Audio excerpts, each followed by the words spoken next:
Time to beam our spotlight again, and today we get American-based Nigerian actress, model, and author Empress EEEFY. Enjoy. Right?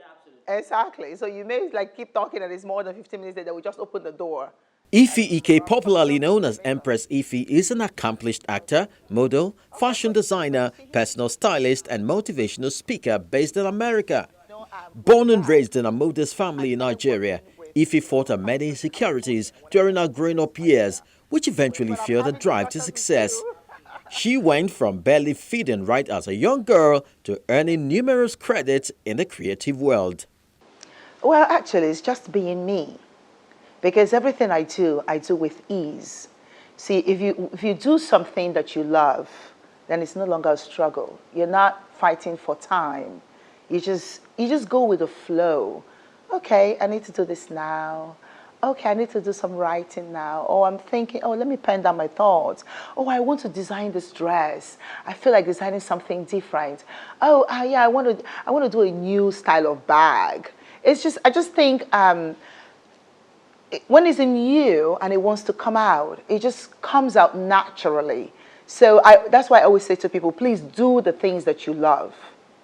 Indulge yourself in the things that you love. Don't choose a career because other people are doing it.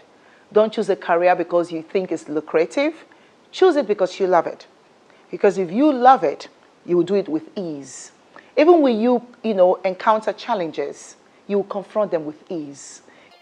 Having earned credit from some international short film production and online short series, EEEFY made her debut in the fast-growing Nigerian movie industry in Hollywood with Ugezu J. Ugezu's movie Devil's Reincarnate.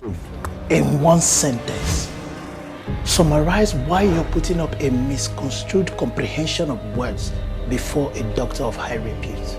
The Bermuda Triangle is more powerful than all the masters in the desert. It is stupidity that makes men to allege that the people that wallow in the desert are stronger than those that wallow by the sea. The movie highlighted the disturbing act of parents exploiting their female children. A sick country where our useless political leaders can't get one policy right. Next time you're looking for a woman to sacrifice, avoid getting the one that will sacrifice you instead. Oh, your proverb makes no sense to me anymore. She's equally my daughter. I'll bless the marriage and she will enjoy the marriage. You sure sound like someone willing to return to poverty. I am going nowhere, for salvation is come upon us. Well, the story basically is about, is about exploiting young daughters, exploiting the girl child in Nigeria. That's what it's about. Parents exploiting their daughters, students in school. Instead of focusing, in acquiring education, they are busy running around with this boyfriend, that boyfriend, Lahaji, chief, lecturer. They would even have sex with lecturers to, to get their degree. You understand? To get their credits. They don't study. They don't sit in the classroom. And it's a very, very sad thing because it's pervasive in our culture. And Ugezu wanted to highlight that. He wanted me to cast a light on that so that people can see that it's a real problem, that this kind of behavior, this kind of lifestyle is destructive to the young women that are living that lifestyle. This is also destructive to the parents that are indulging them, that are actually promoting this type of lifestyle in their young daughters, the siblings that are depending on the girls to pay them, to pay their way through school. It's very destructive. It destroys their spirit, it destroys their bodies, and destroys their future. Because a lot of the girls now think that they have to have this big cars while in school. They have to have, furnished expensive apartments. They have to travel abroad on holidays, and they don't even have the funds. They have to prostitute their bodies to acquire these things or to achieve this dream. Beyond the glamour and aura of finesse around her, EEEFY is also passionate about helping people find confidence even when they've gone through excruciatingly humbling life experiences. I emanated from the wellspring of fire. I suffered, I struggled, I went through excruciating pain and struggle. I've been through it all: homelessness, hunger, sold things on the street, begged for food. I've been through it all. But today, I would say I'm a success because I have life and I'm creative and I'm adding value to the lives of older people and to society. Recently, she volunteered and worked with the federal government amnesty program for ex-militants from the Niger Delta region with the strategy of helping them rediscover self-esteem. It takes patience to learn. It takes patience to build great things. I know how much it took me to learn these things.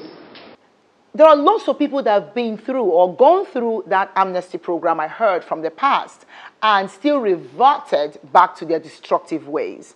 During my orientation, a lot of them were talking crap. It was all about the money. It was all about the hotel and the girls they're going to sleep with in the hotel. They wanted to make sure they're not being paired in the rooms because they want their own room. And they wanted to make sure they're not being paired with a Christian or Muslim if they're not either of that because they don't want the religious madness. But let me tell you something, darling. By the time I was hitting the graduation ceremony, a lot of them, they've changed their attitudes. They were actually remorseful for all of the ills they've caused society. They were remorseful. They said, oh, they didn't know any better, and that's all they knew. That's what they saw at the creek, and, they didn't know. I said, well, darling, focus on your purpose in life. Because if you do not, no matter how much money they give you and how much oil they give you, you will always be a nuisance to society, and you will always be useless. I myself have roasted corn on the street, peeled oranges.